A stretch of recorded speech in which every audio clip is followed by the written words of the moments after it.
the quiet neighborhoods of Alexandria, a young boy named Ahmed Zuhail would gaze at the stars, dreaming of the mysteries held within the universe.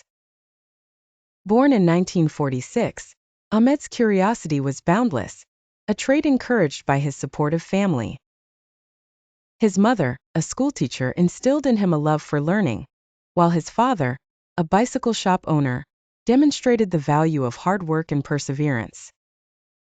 As Ahmed grew, so did his ambition. He excelled in his studies, showing a particular affinity for chemistry. This passion led him to seek higher education in the United States, a decision that would change the course of his life. At the University of Pennsylvania, Ahmed delved into the world of femtochemistry, a field that studies chemical reactions on extremely short timescales. His groundbreaking work in this area earned him the nickname Father of Femtochemistry. In 1999, his contributions were recognized globally when he was awarded the Nobel Prize in Chemistry. Despite his success, Ahmed remained humble and committed to education and research. He established scholarships and research centers to nurture future generations of scientists in Egypt and around the world. His legacy serves as a beacon of inspiration, reminding us that with curiosity, dedication, and hard work, even the stars are within our reach.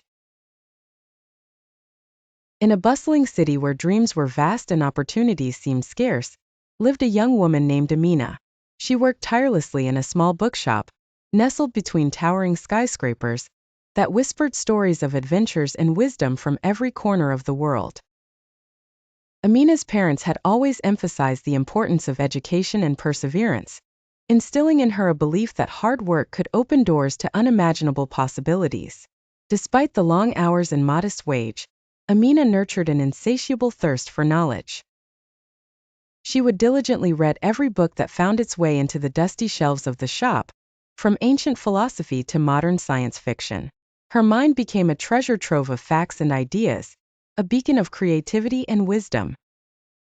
One evening, as she was closing the shop, she stumbled upon a flyer announcing a nationwide competition for young writers. The grand prize was a full scholarship to a prestigious university. Amina's heart raced with excitement. She knew this could be her chance to turn her dreams into reality. That night, she sat by the flickering lamp in her modest apartment and poured her soul into a story that captured her imagination. A tale of courage, love, and the relentless pursuit of dreams. Weeks passed and Amina continued with her routine, each day filled with anticipation. She had almost forgotten about the competition when a letter arrived at the bookshop. With trembling hands, she opened the envelope to find that she had not only won the competition, but had also received recognition for her exceptional talent. Amina's journey didn't end there. The scholarship allowed her to pursue a degree in literature, where she excelled and gained accolades for her brilliant writing. She went on to publish her works, inspiring countless others with her stories of perseverance and triumph. Years later, as a successful author, Amina often returned to the humble bookshop, now thriving under new management.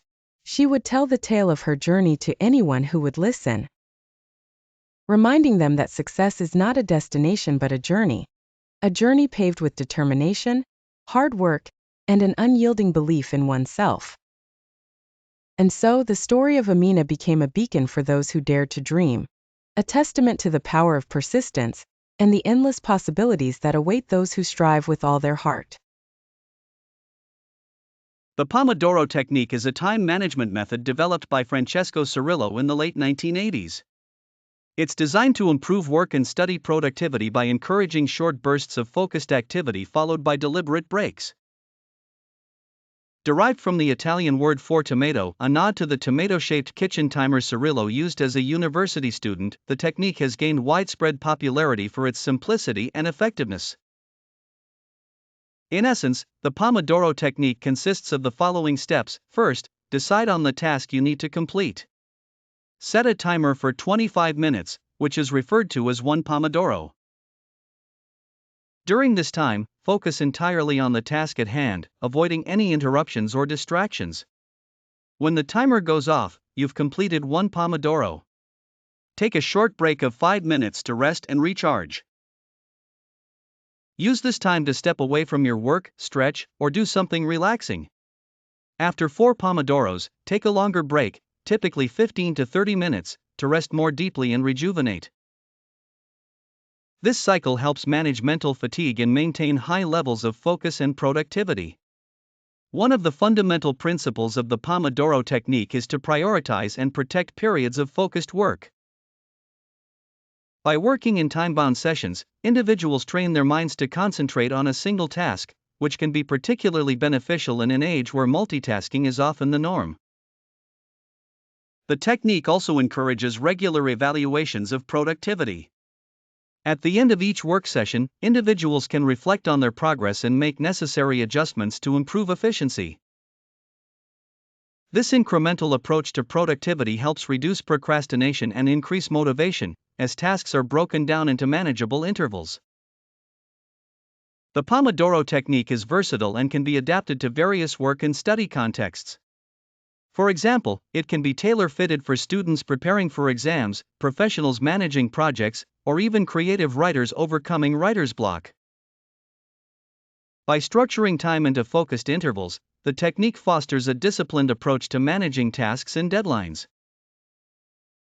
Additionally, the Pomodoro technique supports mental well-being by incorporating regular breaks. These breaks are vital for preventing burnout and maintaining a balanced work-life dynamic. By granting oneself permission to rest, individuals can sustain long-term productivity and enhance their overall quality of work. In conclusion, the Pomodoro technique offers a practical framework for boosting productivity through structured time management.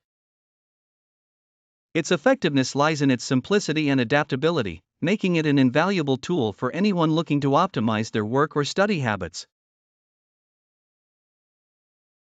Ahmed was a university student facing a myriad of challenges. Away from home, he struggled to cope with his studies, working part-time jobs to support himself. The weight of responsibilities bore heavily on his shoulders, and despite his best efforts, his grades began to slip. Each setback felt like a nail in the coffin of his aspirations. Ahmed's financial troubles compounded the stress, making him question the worth of his efforts. He often spent sleepless nights worrying about impending deadlines and looming exams. It was during one of these sleepless nights that he stumbled upon an online forum for students. There he found stories of others who had faced similar struggles and managed to overcome them. Encouraged by these narratives, Ahmed decided to seek help and support. He reached out to his professors explaining his situation. To his surprise, they were more than willing to offer guidance and extensions when needed. He also joined a study group with fellow students, finding solace in the shared pursuit of knowledge. With newfound determination, Ahmed reorganized his schedule, prioritizing his studies while maintaining his part-time job. Months turned into years and Ahmed graduated with honors. His journey was far from easy, but it was the resilience and support from his community that saw him through. He went on to secure a job in his field, using his experience to mentor other struggling students. Ahmed's story became a beacon of hope for many, proving that with perseverance and support, despair could indeed turn into triumph.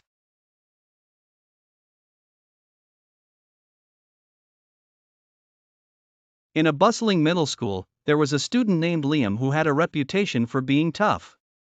Liam would often pick on other students, especially a quiet boy named Ethan. Every day, Liam would find new ways to make Ethan's life miserable, mocking his interests, tripping him in the hallways, and spreading rumors. Ethan, although hurt and frustrated, never fought back. Instead, he stayed quiet and hoped someone would notice and help. One day, the school announced a major group project. Unfortunately for Liam, he was assigned to work with Ethan. Their task was to create a presentation on empathy. At first, Liam was annoyed and reluctant, making excuses to avoid working on the project.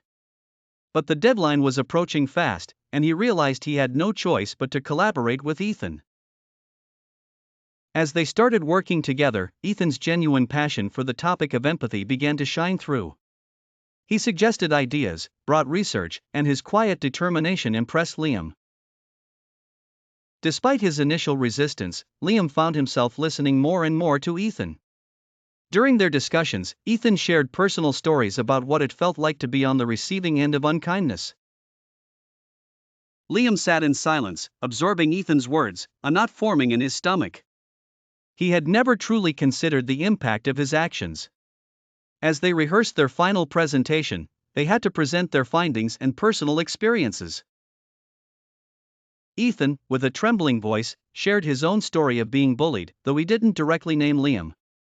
The room was silent, and Liam felt a pang of shame and guilt.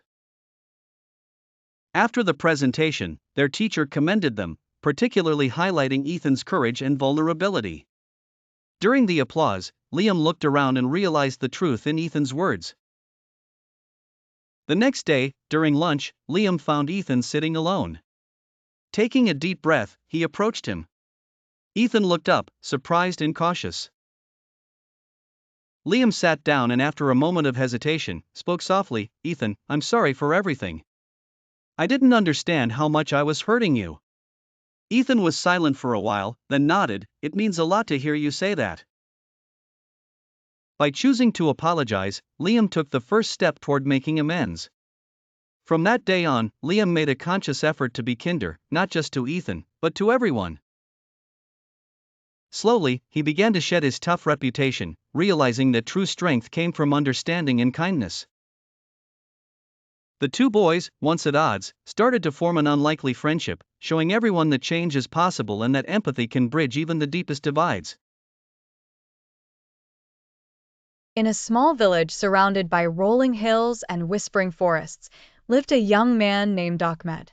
Ahmed was known for his intelligence and wit, but he had one fatal flaw. He was a habitual liar. He believed that lies could save him from difficult situations and attract admiration. However, this belief was about to be challenged in a way he could never foresee. One day, Ahmed boasted to the villagers that he had discovered a hidden treasure deep in the woods. The villagers, curious and excited, urged him to show them the way. Faced with no choice but to continue his ruse, Ahmed led a group into the forest, describing non-existent landmarks and making up stories to keep their interest piqued. Hours turned into dusk, and still, there was no trace of any treasure. Panic began to set in as they realized they were hopelessly lost. The villagers, now frustrated and frightened, turned to Ahmed for a way out. Faced with the gravity of the situation, Ahmed confessed that there was no treasure and that he had made the entire story up. The confession did not sit well with those who had trusted him. Anger erupted, but more than that, a palpable sense of disappointment filled the air. The villagers decided to take rest till dawn and then try to find their way back based on the stars. Throughout their sleepless night, Ahmed's thoughts haunted him. He realized the depth of his mistake, how a single lie had led to such dire consequences. With the first light of dawn, guided by the natural signs of the forest and their collective wisdom, the villagers managed to find their way back to safety.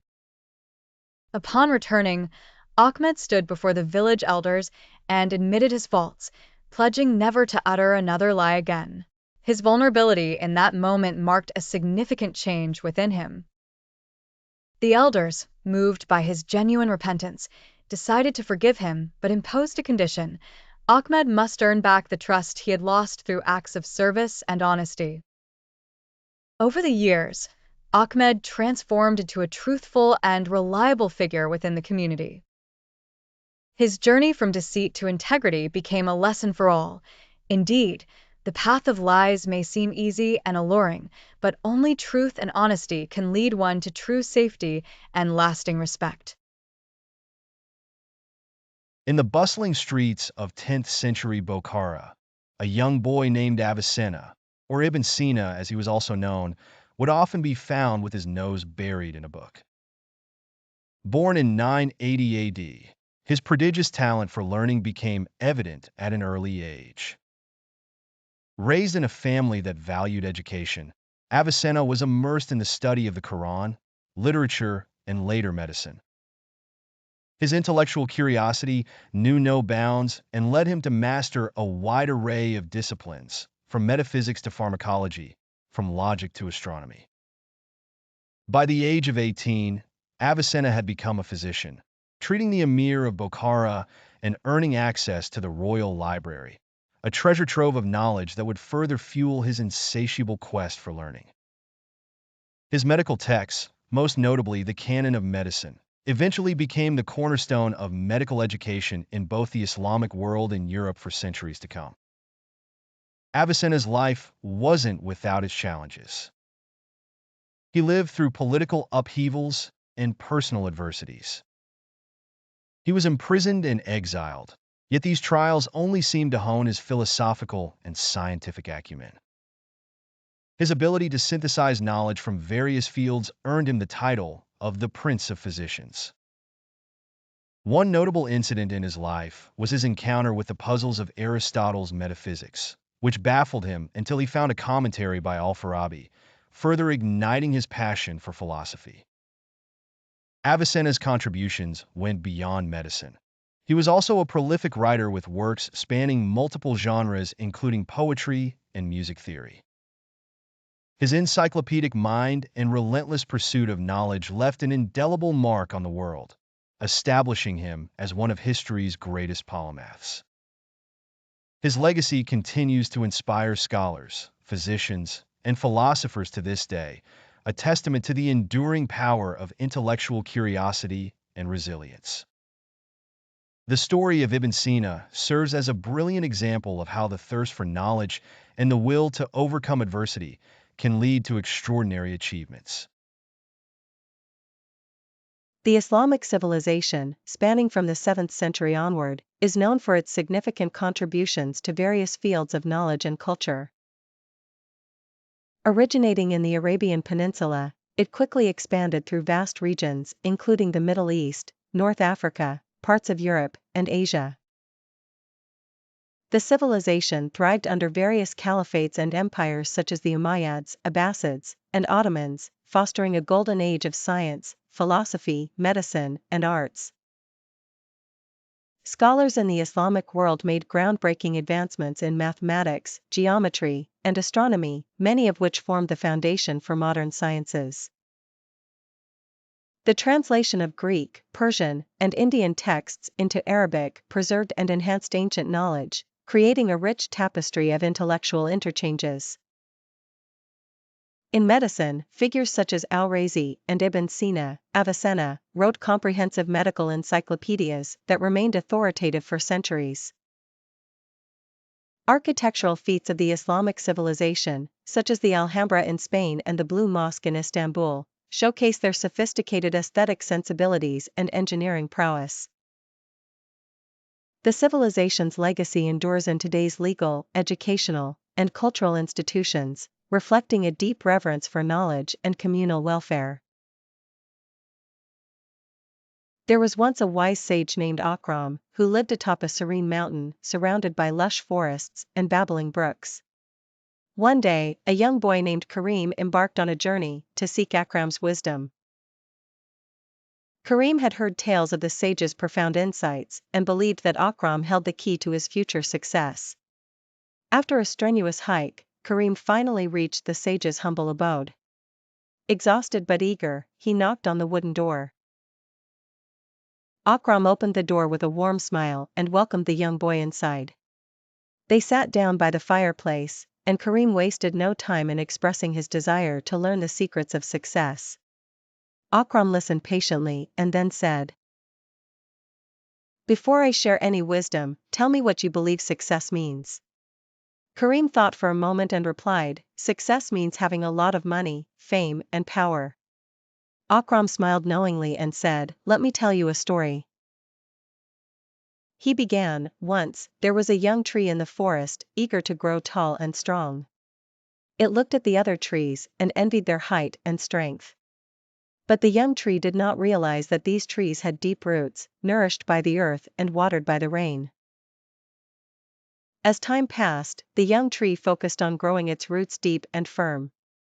Eventually, it grew tall and strong, just like the trees it once envied. Akram paused and looked at Karim. The first lesson is to build a strong foundation. Before you aim for money or fame, ensure your values, skills, and knowledge are deeply rooted. Karim nodded, absorbing the lesson. Akram continued, the second lesson is persistence. Success does not come overnight. A river cuts through rock, not because of its power, but because of its persistence. He then told Karim the tale of the river that patiently shaped the mountains over centuries. Lastly, Akram said, success is not just for yourself. True success involves uplifting others and making a positive impact on those around you. He shared the story of a wise king who ruled justly and cared deeply for his people, leading his kingdom to prosperity. Karim sat in silence, reflecting on the stories and wisdom imparted by Akram. He realized that success was not merely about external achievements, but about internal growth, persistence, and benevolence. Thanking the sage, Karim left the mountain with a heart full of determination and a mind rich with newfound wisdom. As he descended, he knew that his journey towards true success had just begun. Lucas stood in the musty attic, surrounded by relics of a bygone era. His fingers traced the outline of an old pocket watch, its brass surface cold and smooth. He had always been fascinated by his grandfather's stories of adventure and mystery, tales that seemed too fantastical to be true. Today, however, Lucas was about to discover that reality could be stranger than fiction. As he wound the pocket watch, a strange humming sound filled the air. The room began to blur and shift, colors blending and morphing until Lucas found himself standing in the middle of a cobblestone street. The air was thick with the scent of freshly baked bread, and the chatter of townsfolk dressed in attire from centuries past. Stunned, Lucas looked around, realizing he had been transported to another time. The bustling market, horse-drawn carriages, and the towering spires of a medieval castle left him awestruck. He rubbed his eyes, half expecting to wake from a dream, but everything remained vivid and real. An elderly woman with kind eyes approached him, her gaze warm and knowing. "You must be lost, young man," she said, her voice comforting. Lucas nodded, still at a loss for words. "This watch," he began, holding out the pocket watch, "I think it brought me here." The woman smiled gently. "That watch has seen many journeys and carried many travelers. It holds the power to traverse time, but be wary of its pull, for time is a fragile weave, easily unraveled." Lucas felt a shiver run down his spine. "How do I get back?" he asked. The woman's expression turned serious. "Follow your instincts and trust in the watch. It will guide you, but the path home is not always straightforward." Determined to return, Lucas set off on a quest to find his way back to the present. Along the way he encountered knights and peasants, scholars and rogues, each adding a piece to the puzzle of time. He discovered ancient scrolls, hidden passages, and long-forgotten secrets, all while the watch ticked steadily. As days turned into weeks, Lucas felt the weight of history and the responsibility of wielding such a powerful artifact. He learned that every action had consequences, and that the past was a delicate tapestry woven with countless threads. One fateful evening, as the sun dipped below the horizon, Lucas felt a familiar humming emanate from the watch. Closing his eyes, he concentrated, willing himself back. The world around him dissolved into a whirl of colors and sounds until, with a jolt, he was back in the attic. The watch lay silent in his hand, its journey complete. Breathing a sigh of relief, Lucas knew that his life would never be the same. He had touched the fabric of time and felt its mysteries.